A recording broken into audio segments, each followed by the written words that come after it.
নমস্কাৰ, আসসালামু আলাইকুম। মই ফাৰহান। যোৱা 26 তাৰিখে সমগ্ৰ দেশতে গণৰাজ্য দিৱস পালন কৰা হ'ল। ৰাষ্ট্ৰপতিৰ পৰা মন্ত্ৰী, বিধায়ক, সাংসদ সকলোৱে ৰাষ্ট্ৰীয় পতাকা উত্তোলন কৰি গণৰাজ্য দিৱস পালন কৰিলে। সেই দিনটোত গোটেই দেশতে সৰু বৰ বহু ঘটনা ঘটি গ'ল। কিছুমান ঘটনা ঢাক খাই গ'ল, কিছুমান ঘটনা লোকচক্ষুৰ আৰতে থাকি গ'ল, কিছুমান ঘটনা চকুৰ আগত ভাহি আহিল। তাৰে এটা ঘটনা ঘটিল মহাৰাষ্ট্ৰত। মহাৰাষ্ট্ৰৰ চৰকাৰৰ জলসম্পদ মন্ত্ৰী আৰু বিজেপিৰ এজন জ্যেষ্ঠ নেতা গিৰীশ মহাজনে সেইদিনা ৰাষ্ট্ৰীয় পতাকা উত্তোলন কৰি তেওঁ ভাষণ দিলে।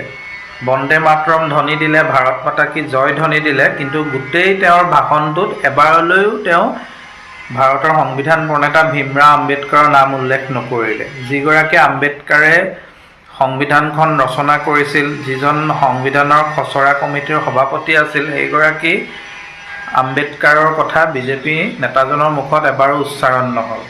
এই কথাটো মন কৰি আছিল সেই সময়ৰ গ্ৰাউণ্ড পেৰেডত উপস্থিত থকা এগৰাকী জ্যেষ্ঠ বন বিষয়া মাধৱী যাদৱে।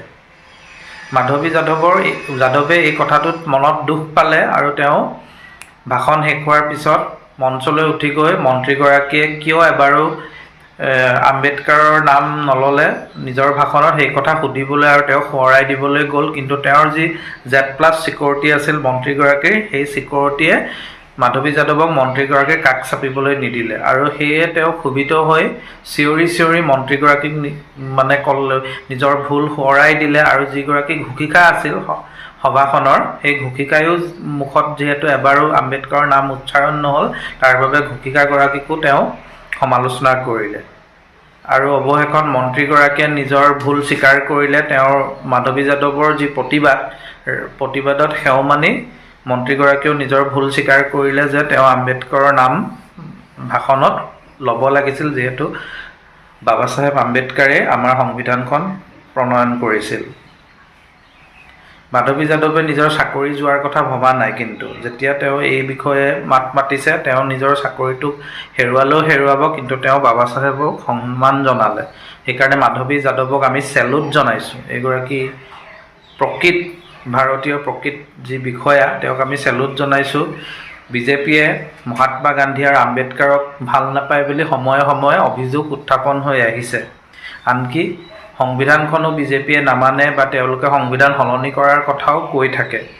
গতিকে এই কথাবোৰ অভিযোগ উঠি থাকে আৰু বাধ্যত পৰিহে বিজেপিয়ে বাবা চাহেব আম্বেদকাৰক মনত পেলাই বা তেওঁৰ নাম উচ্চাৰণ কৰে বুলি বিভিন্নজনে বা বিজেপিৰ বিৰোধীসকলে কৈ থাকে। আৰু 26 তাৰিখৰ মহাৰাষ্ট্ৰৰ এই সভাখনে সেই কথা পুনৰ প্ৰমাণ কৰিলে যে বিজেপিৰ আম্বেদকাৰৰ প্ৰতি ভাল ভাৱ নাই।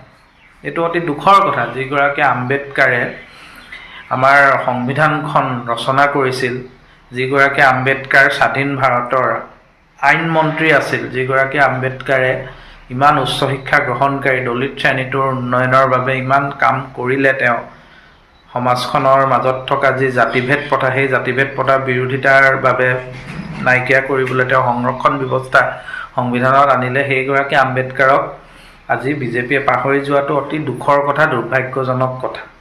কিন্তু মাধৱী যাদৱৰ দৰে মানুহ এতিয়াও এইখন ভাৰতত আছে, যিয়ে আম্বেদকাৰক শ্ৰদ্ধা কৰে, আম্বেদকাৰক স্মৰণ কৰে, তেওঁক ভাল পায়, তেওঁৰ আদৰ্শক ভাল পায়। গতিকে আমি মাধৱী যাদৱৰ দৰে বিষয়া, মাধৱী যাদৱৰ দৰে ভাৰতীয় নাগৰিকক আমি চেলুট জনাওঁ। ভিডিঅ'টো ইমানেই। পুনৰ এটা নতুন ভিডিঅ'ৰ সৈতে লগ পাম। ধন্যবাদ।